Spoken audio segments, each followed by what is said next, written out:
This is where truth and vulnerability are put on the altar. Fear and failures are celebrated as they should be.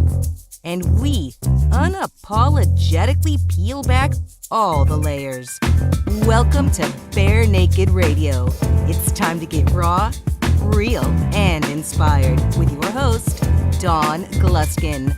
Hello, and welcome back to another episode of Bare Naked Radio. I am your host, Dawn Gluskin, and today I am excited to welcome a positive change maker and lovely human being by the name of Leigh Daniel to the show. Say hello, Leigh. Hey there, everybody, and thank you, Dawn, so much for having me today.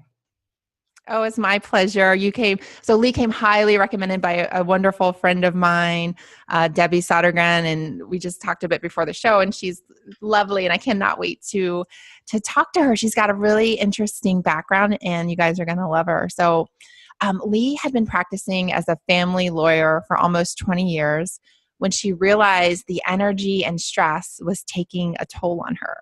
She had looked for another way and found Mike Dooley's Infinite Possibilities. After becoming certified as a trainer, she came home and transformed her law practice and her life. She's gone on to create Project Positive Change, a global network of heart-centered entrepreneurs. So I just love to just dive right into your story so the audience can get a feel of who you are and what you stand for. So yeah, if you could just take us back a little bit. So you're working as an attorney, which we all know can be a very stressful job, 80 hours a week, all that good stuff. And something inside of you said, I need a way out. Yeah, I didn't realize it at the time because I didn't know that much about energy and things like that. So being a divorce lawyer, I would get really engrossed in what was going on with my cases. And being in that negative energy all day long, 5 days a week, I didn't realize how it was affecting me. My health was taking a toll. I would eat tons of processed cheese. I don't know if your listeners have heard of Velveeta, but I would eat, that was like my food of choice, would be a block of Velveeta cheese. I know it sounds silly, but I was so unhappy. And even though it looked like on the outside that I had everything going for me, I owned my practice. I was very successful, known as a very super mean lawyer. I'm still known as that, sadly. Which I can't believe. You seem so nice. Well, somebody said to me yesterday, they said, but she looks really nice. And they were like, oh no, we're in the courtroom. It's a game on in the courtroom, right? But, or fortunate. Yeah. But so I just knew that I felt really unhappy. So I had high blood pressure, and my actual physician referred me to a spiritual counselor. And she got me looking around at different things on the internet. And I happened to run across Mike Dooley on a Mind Valley newsletter. And after I went to Mike's event, everything changed for me from that point on. Yeah. And what was it about his event or about his teachings that resonated with you? And what was sort of your aha moment? Well, the biggest one was, first of all, and if any of you that might be listening are not into this woo-woo. I mean, I showed up and was absolutely terrified by all the happy people. I thought, what are they doing? It's not even 9 o'clock in the morning and they're dancing. It was just like, why are these people so happy? Why are they happy? Why are they all wearing so many bracelets? And I came to realize that the more spiritual you are, the more bracelets you have. I definitely fit that goal. Totally. So I was just looking around feeling so out of sorts and so out of place. And I kept running back to my hotel room to hide between breaks, Right. But on the second day, I wasn't paying that much attention, but Mike said something like, you can keep going to a therapist, or you can keep taking medicine, or maybe you can just decide to stand up and be happy. And I thought, wow. I've wasted a lot of money, first of all. And then I thought, time, right? And I absolutely have nothing against therapists or drugs, but I just thought, is it really that simple? And I kind of went back to my room and I just felt like shaken, like that. Is that true? And so when I came back, I brought my staff in and I said, we are doing something differently. We're going to be a law firm based on love. They're like, we are going to go broke. But we didn't. We managed to transform the way we practice law from that point onward. And what does that look like, bringing love to law? Like, what did that look like for you guys? The very first step was really reframing everything that happened, because there's so much negativity here that I had to not only reframe for us. Let's just say there's a hostile lawyer, and I say, what can we say nice about them? And it might be something like they dress really well, or whatever. They're very well spoken. Instead of cursing them or thinking, oh, they ruined our day, or what a horrible person they are. It's just a continual reframing from the negative to the positive. And then I had to do that with my clients as well, because you can really, especially in a family law situation, you can get so stuck in everything that's going wrong. Yeah. Yeah. I mean, and that whole, the attorneys are known for being cutthroat, and, the best ones are, the more cutthroat you are, the better your results are. And so that seems like such a strange place to bring love, bringing love into the battlefield. And I was very conflicted at times, because I remember once I had a case with a cross-dresser. I didn't represent the cross-dresser, but I was cross-examining him. And he and his lawyer were just glaring at me. And I didn't care how many dresses he wore, but I was doing my job to bring it up to the court. And I really was thinking, how can I attack this man? I feel like I'm judging him, and I felt so horrible. But then I learned that if I could just come from a place of intending just to show the truth rather than intending to attack or it's really about intention. You know what I mean, Dawn? It's just about the intention that I put behind what I'm doing. Do I have compassion, and am I just showing the truth, or am I there really trying to destroy somebody? Right. And that's a great reframe, because as a lawyer, your job is to let the truth come to the table, and then let the courtroom decide. And so it's not personal, and it's not about attacking, and acknowledging that there is a human being on that stand. And instead of it making it personal. And that probably is helpful to you too. I'm sure, like, a lot of those feelings of stress and heaviness you had felt prior were because of that, the nature of that work. Yeah, for sure. Because I don't think, I know, absolutely. You can't be that miserable and stuck in that much negativity and not be affected. Yeah. And then enters the Velveeta. Right? The Velveeta, bottle of wine, and I also have a couple of pigs at home. I only had one then. And so I would just lay across my pig. I have a real pig, like a Vietnamese pot-bellied pig. I would just lay around on my pig, and we would both eat cheese. I love it. I would cry. He would just snuffle a little bit. But it was a really difficult time. And I felt like, and I think that this happens to a lot of people. I got to a point in my career that I thought, is this really it? I make six figures or more. I can do anything I want, but why am I so unhappy? Yeah. And so many people can relate to that. That the outside looking in, you have the perfect life, everything's great. And then you're like, well, what's wrong with me? Why am I not happy? And did you find, what was the answer that you came up with? Well, I found that I could just create whatever I wanted. And so if I wanted to keep creating misery, I could keep creating it.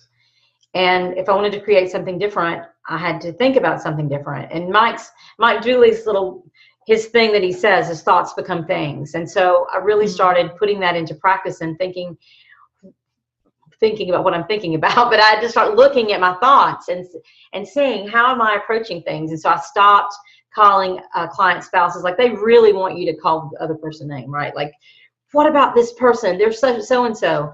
And I had to just keep pointing them away rather than getting engaged and calling them names, and say, you know what, let's look at this from a different perspective why don't we look at what's going to happen in the future that's great, rather than all the bad things that happened in the past. Yeah, it sounds like your role almost evolved from not just being the attorney and trying to win the case, but also almost like a counselor and helping them heal. And is that kind of how it's occurred for you? Sort of, yeah. I also have a huge community of people that I do referrals. I send lots of people referrals for coaches and therapists and things like that. But really, just having them stop looking at all the bad and just focus on those little good things that they can find in their life. And maybe they are upset because I'm not going to see my kids every day. And I say, well, but what if you have more quality time with the kids when you see them? And so I just kind of keep directing them back to that space. I love it. I love it. So, and for those who laughed at you and said, we're going to go out of business when you bring love to law. So you're still thriving. Like how has it affected your bottom Well, line? at one point, right, I think it was maybe around 6 or 7 months later, I definitely was at a crossroads where I could tell people would come in and they wouldn't hire me. That had never happened before. And I Wow. thought, what's happening? And this one really negative woman, it was like the sky was falling, and literally she parked in front of the office, the tree fell on her car. It's like My gosh. every single thing that could have gone wrong. Talk about that creates things. Like the tree falling. Exactly. Wow. Everything that was bad would happen. And she fired me. And I thought, oh my gosh. And it was a big money client, and I had won her first case. This was her second case. And I thought, but I didn't want to represent her. And so after that, I started really thinking about the person I wanted to attract into my practice. And we're far more successful now than we were then. So it hasn't affected my bottom line at all.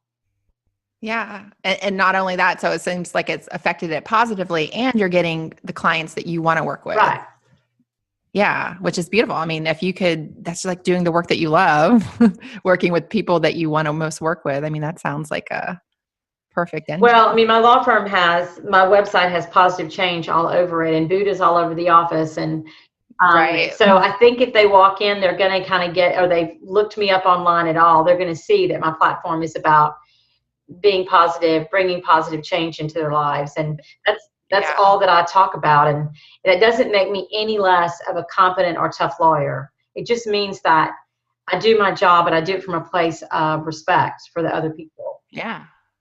Yeah. And that's such a great point, because you can still do your job effectively. Like you said, uncover the truth, make sure that justice it prevails. But you don't have to be, bring on the dark energy. You don't have to attack people. And it's like, you can do it in a way with integrity. Yeah. And I love that, because we often talk about on Bare Naked Radio about being the truth of who you are, and how we're so afraid to be who we really are because we're going to be judged. Or in your case, it's like, well, you're a lawyer, you're supposed to show up a certain way, not with Buddhas all over the office, not talking about positive change. Right. And there's probably a fear of like, I'm going to lose clients, but you're going to lose the clients you don't want, which is a good thing. And you're going to attract the ones that you do want, and the people that you most want to work with. And also the people that come to me are satisfied, because no matter how their case turns out, they know that I'm really giving them more than just legal advice. I mean, I'm giving them love. That's what we're all at this office. That's what we do, and everybody that works for me, I indoctrinated them into the idea, and I've looked for people to work for me that come from a space of compassion and really wanted to give back. And so that's just become what we are here, so it's good. Yeah. It's beautiful. So also on the show, we often talk about your biggest failures, quote unquote, because I don't believe there's any true failures, just learning experiences, or biggest fears. And in talking about that, you had talked about when you first started speaking and doing workshops, and you were getting some negative feedback from other attorneys, and it caused you to sort of question yourself. So, well, I get negative feedback from other lawyers because they say that I'm too happy. But and I had a case once where they need to go to Mike Dooley's event, right? Like you, and realize it's okay to be happy. Right. I mean, it's our natural state is to be happy. But I can recall a trial where I had just gone to lunch with my client, and I was feeling pretty good. It was just a case about money. There weren't any children. There were no domestic abuse. There was nothing heavy duty about the case. It was just a money case, and they both had money. And the other lawyer says, "Objection, Your Honor." And I'm like, what is she objecting to? And she said she was objecting because Miss Daniel is smiling. And I said, what? There's no smiling in the courtroom. No, evidently not. And I said, what? Wow. And she said she's been smiling at the court reporter the entire time. Oh, wow. And I said, she's sitting across from me. And I had to go into the judge's chambers, and the judge was like, in chambers. And I had to go just explain that I taught people happiness and that I was pretty good at it, obviously. Right. Wow. I mean, that really paints the Yeah. picture of what the atmosphere is like in a courtroom, Yeah. that you're smiling, just being a happy, normal person, smiling at another human being, that you get called into the judge's chamber Yeah. Well, the judge and wasn't mad at me, reprimanded. but it was Right. just kind of I think they all know now, the lawyers know, like the court reporter will say, "Oh, you're so happy, I can't stand it," or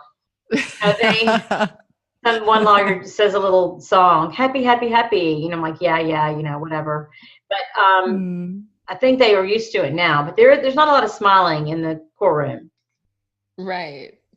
Yeah, but you're just going to show up as who you Exactly. are, and you're probably way happier, have way less stress levels, and living a richer life than the average attorney because of what you've gotten turned on to. Right. Yeah. Yeah. So then tell us, so you came home after your transformation and becoming one of the happy people. So I do have to ask now, do you wear the bracelets I have or many more bracelets now. Yeah, okay, many, many beautiful. more. Yeah.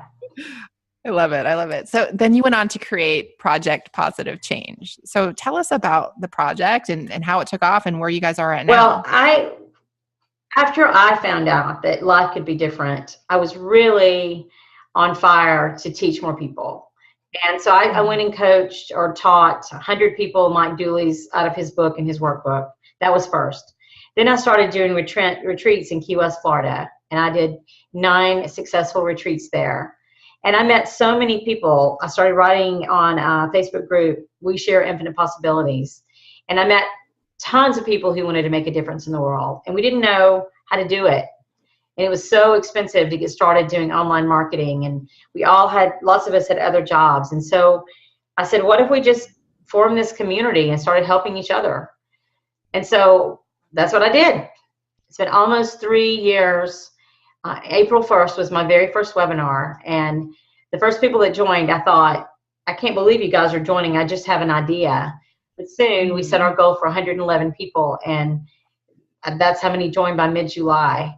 And Wow. yeah, it was pretty incredible. But all of us have a common goal to do business in a different way. And that is to really put service to the world first. And we want to make money, and we will make money, but it's not just about the bottom line. It's about creating purpose in our lives and creating purpose in our business. Yeah. And if you can create service to the world first and happiness inside a courtroom, which is usually, service to self Right. and not happiness, but, competition. If you can create that there, then yes, you can create that across any industry. Right. And I think that I remember I used to read Marianne Williamson, and she wrote in A Return to Love that when she used to work as a waitress in New York City, that everybody else just thought she was a waitress. She knew she was a light worker.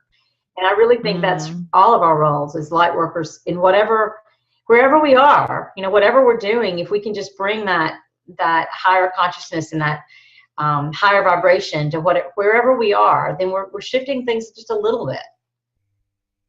Yeah, because our light and our consciousness, that's the truth of who we are at the core of our being. And then we forget, and then life happens and we start building up all these layers and all these beliefs. And then we just forget who we are. And especially when you get sucked into some of the more corporate, cutthroat environments, like in practicing law, especially, is a great example of that, then you lose sight of that so easily. But yeah, but it's not that hard to bring it back, right? I mean, it's. Well, I think that a daily practice for you, or what do you recommend to people listening that they're saying, I want more light in my life? I say start with the first thing that I said, and that was the littlest step of just reframing, just catching your thought, what you say first, because that's pretty easy. What do you say about yourself? What do you say about your neighbors? When I first came back, I had to kind of cut ties with lots of people that were negative in my life. And for a while I thought, well, shoot, I'm not going to have any friends.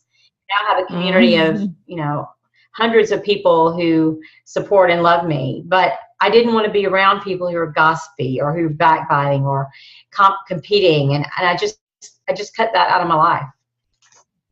And that's such a beautiful point for all of our listeners too, because sometimes we're afraid just to be who we really are, or to step into our light or step into our power because we're afraid of losing people. But sometimes you do lose those clients that aren't aligned, or sometimes you do lose those friends that aren't in alignment. And And it's okay, because when you lose the people that aren't your people, that aren't in alignment with you, the right people can come into your life. So you're actually creating space for more abundance, for more joy. Yeah. And for all that good I stuff. remember going to dinner with a group of women, and I thought, after this is right, I don't know, a few months after, they said, we missed you, blah, blah, blah. And I sat there and listened to them all talk about other women.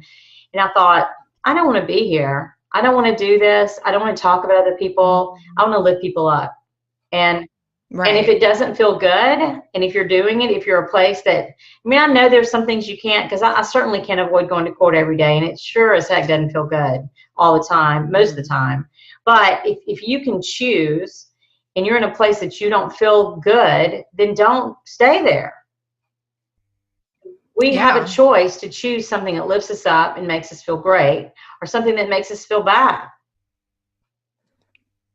And to your point, and if it is something that you have to do, like going to the courtroom, you can find a way to make it. How do you bring your light into that situation? Oh my goodness. So besides wearing crystals in my bra, and having a little Reiki before I go to the courtroom, I just say whatever it is I want to manifest that day. So I recently had a trial, and the whole way there, it's about an hour and a half, I just said, I'm love, and I am fairness, and I just went, I just kept saying affirmations, and I just set my intention to do the best I could. And it was the most incredible feeling of calm, competency, skill, and it's just about setting intention.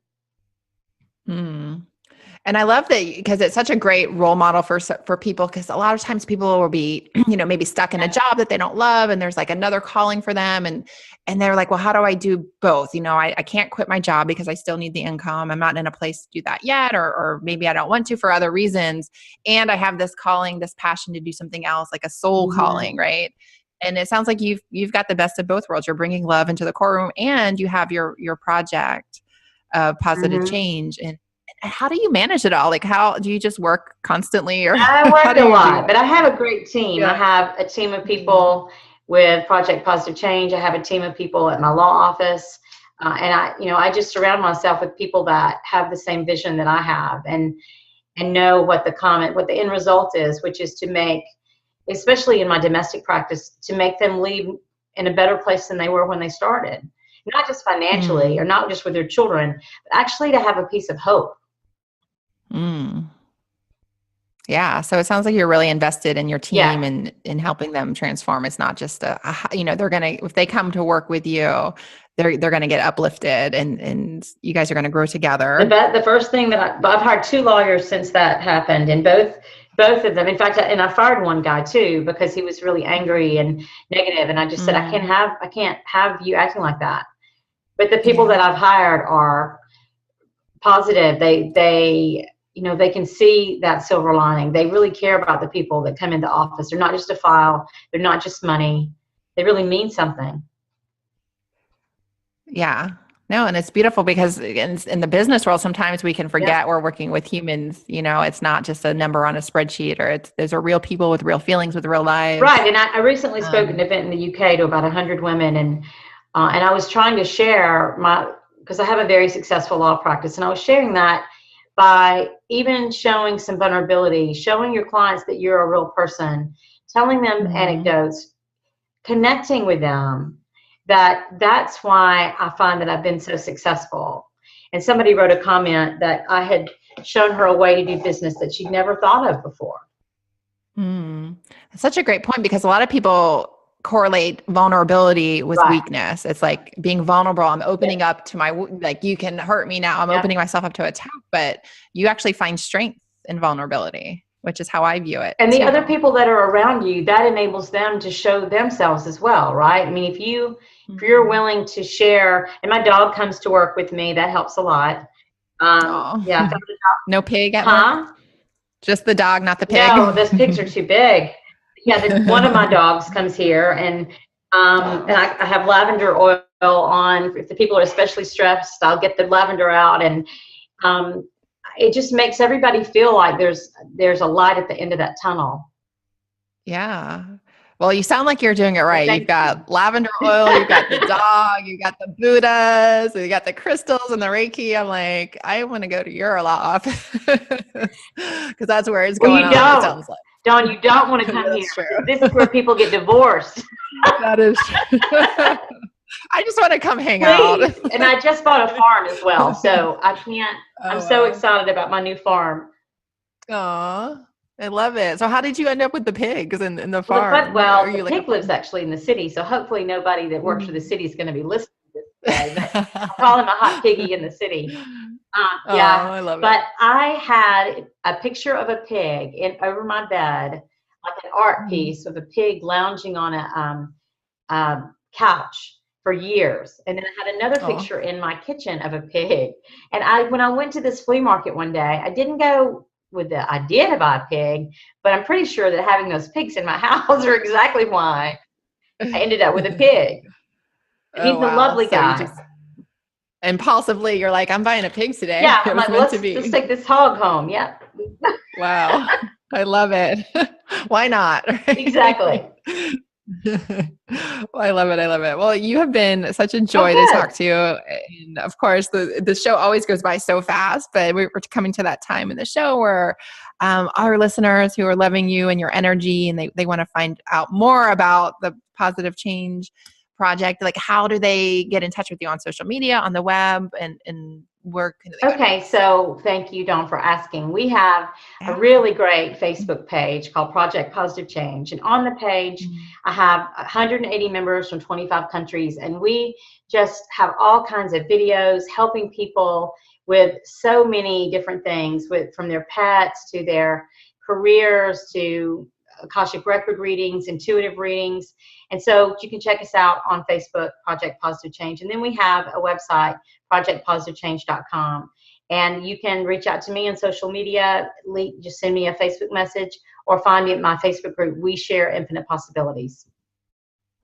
I love it. And all of those links will be up on the barenakedradio.com and the show notes under Leigh Daniel's podcast episode. And if you can bring positive change and light and happiness to a courtroom, then you can bring it to anywhere in life. And thank you, Leigh, for demonstrating that and just showing people how it can be done. And I love your spirit and love you. And thank you so much for being on the show. Thank you so much for having me. It's my pleasure. Thank you for listening to Bare Naked Radio.